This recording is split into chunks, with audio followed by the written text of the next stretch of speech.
I got so much motherfucking design on right now.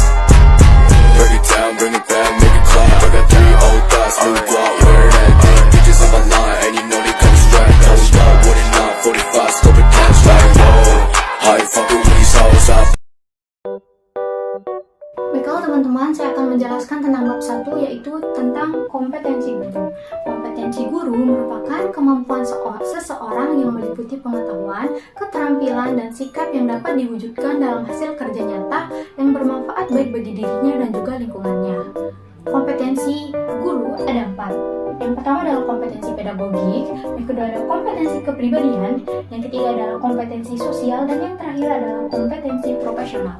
Baiklah, saya akan menjelaskan yang pertama tentang kompetensi pedagogik.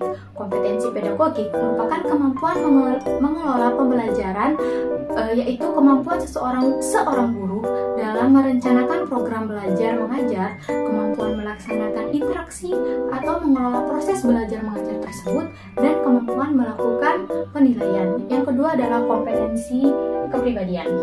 Kompetensi kepribadian merupakan kemampuan personal yang mencerminkan kepribadian yang mantap, stabil, dewasa, arif, berwibawa, dan menjadi teladan yang baik serta memiliki akhlak yang mulia.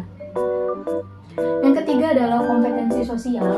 Kompetensi sosial merupakan kemampuan guru untuk berkomunikasi dan berinteraksi secara efektif dengan peserta didik, tenaga kependidikan, wali murid, serta masyarakat. Dan yang terakhir adalah kompetensi profesional. Kompetensi profesional merupakan berbagai kemampuan yang diperlukan agar dapat mewujudkan dirinya sebagai guru yang profesional.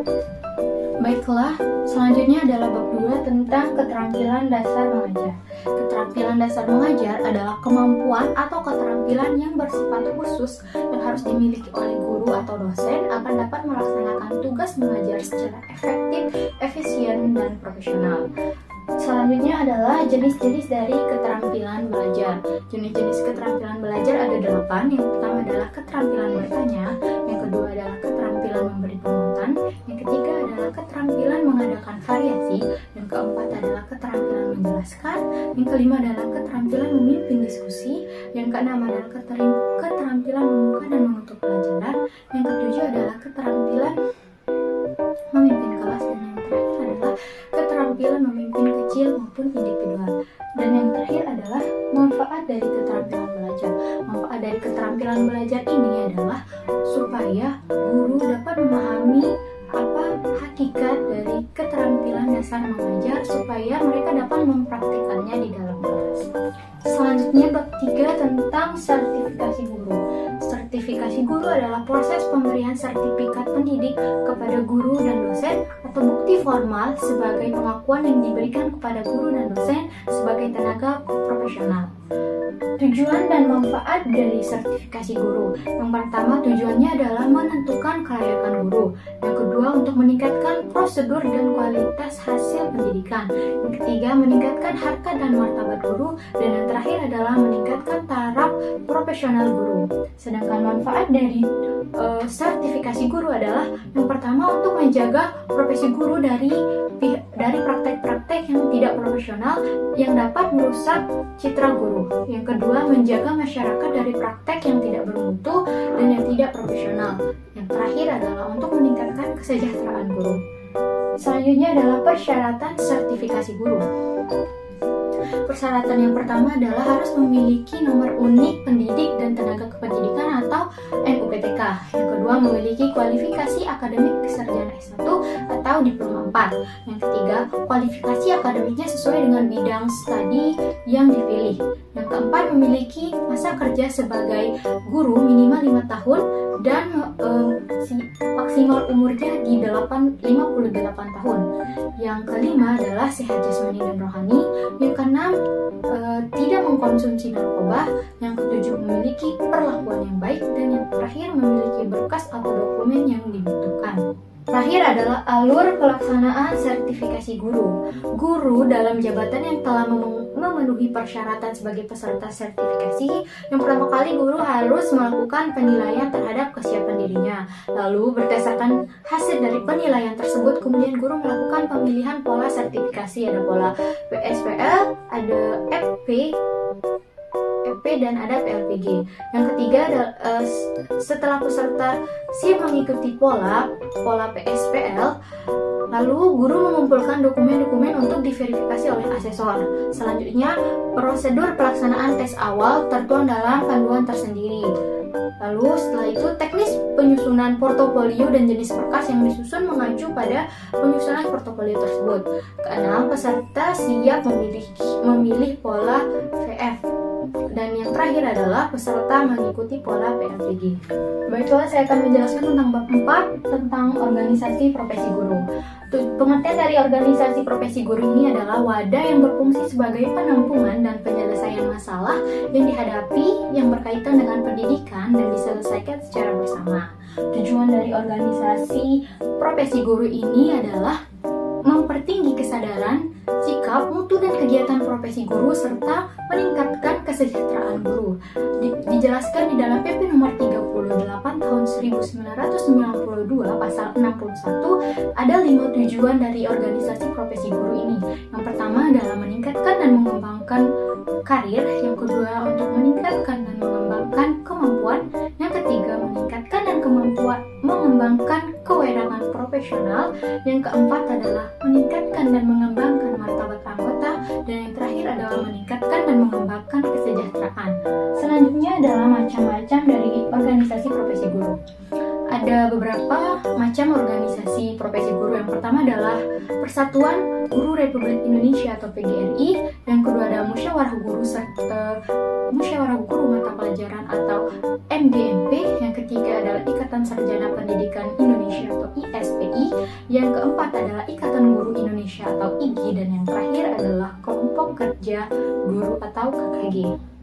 Fungsi dari organisasi guru ini ada dua, yaitu fungsi pemersatu dan fungsi peningkatan kemampuan. Selanjutnya bab 5 tentang supervisi pendidikan. Supervisi pendidikan adalah kegiatan pelatihan terencana yang tujuannya untuk membantu guru dan staf sekolah untuk melakukan pekerjaannya secara efektif. Tujuan dari supervisi adalah yang pertama meningkatkan kualitas pengajaran, lalu yang kedua untuk meningkatkan pencapaian siswa, yang ketiga untuk mengembangkan profesional guru, yang keempat meningkatkan kurikulum dan pembelajaran, yang kelima manajemen dan pengelolaan sekolah yang efektif, dan yang terakhir adalah pemantauan dan evaluasi kinerja. Fungsi dari supervisi adalah untuk mengkoordinir semua usaha sekolah, yang kedua untuk memperlengkapi kepemimpinan sekolah, yang ketiga untuk memperluas pengalaman guru, yang keempat untuk menstimulasi usaha-usaha sekolah yang kreatif, yang kelima untuk memberikan fasilitas dan penilaian yang terus-menerus, yang keenam untuk menganalisis situasi belajar mengajar, yang ketujuh untuk memberikan pengetahuan dan keterampilan kepada setiap anggota staf, dan yang terakhir adalah untuk memberi wawasan yang luas dan berintegritas. Selanjutnya adalah sasaran dari supervisi. Sasarannya yang pertama adalah kualitas pelajaran, yang kedua untuk pengembangan kurikulum, yang ketiga penilaian dan evaluasi, yang keempat untuk mengembangkan profesional, dan yang terakhir untuk manajemen dan administrasi. Selanjutnya adalah teknik-teknik dari supervisi. Yang pertama adalah kunjungan kelas. Kunjungan kelas itu mengamati situasi belajar di dalam kelas. Lalu yang kedua adalah observasi kelas. Observasi kelas ini adalah melihat keadaan di dalam keadaan kelas. Lalu yang ketiga adalah pertemuan individual. Di sini adalah pertemuan antara supervisor dengan guru. Yang keempat adalah kunjungan antar kelas, yaitu guru dari satu kelas berkunjung ke kelas lain agar guru tersebut dapat pengalaman. Yang terakhir adalah menilai diri sendiri. Baiklah, bab terakhir tentang kualifikasi dan pembinaan guru. Yang pertama adalah standar kualifikasi pembinaan. Kualifikasi pembinaan guru adalah keahlian atau kecakapan khusus dalam bidang pendidikan, baik sebagai pengajar mata pelajaran, administrasi pendidikan, dan sebagainya. Lalu selanjutnya adalah kualifikasi akademik. Kualifikasi akademik adalah tingkat pendidikan minimal yang harus diperoleh atau yang harus dipenuhi oleh seorang pendidik yang dibuktikan dengan ijazah atau sertifikat keahlian yang relevan sesuai dengan ketentuan perundang-undangan yang telah berlaku. Selanjutnya adalah pembinaan guru. Pembinaan guru bertujuan untuk meningkatkan kemampuan profesional guru melalui berbagai pemberian bantuan, terutama pelayanan pada guru. Guru yang ideal adalah guru yang secara terus-menerus dapat mengembangkan pengetahuannya. Yang terakhir adalah sistem pembinaan guru profesional. Ada dua sistem pembinaan guru profesional. Yang pertama adalah meningkatkan kemampuan guru melalui organisasi profesional, dan yang kedua adalah peningkatan kemampuan guru melalui sertifikasi dalam Undang-Undang Republik Indonesia nomor 14 tahun 2005 tentang guru dan dosen. Sekian dari saya, terima kasih.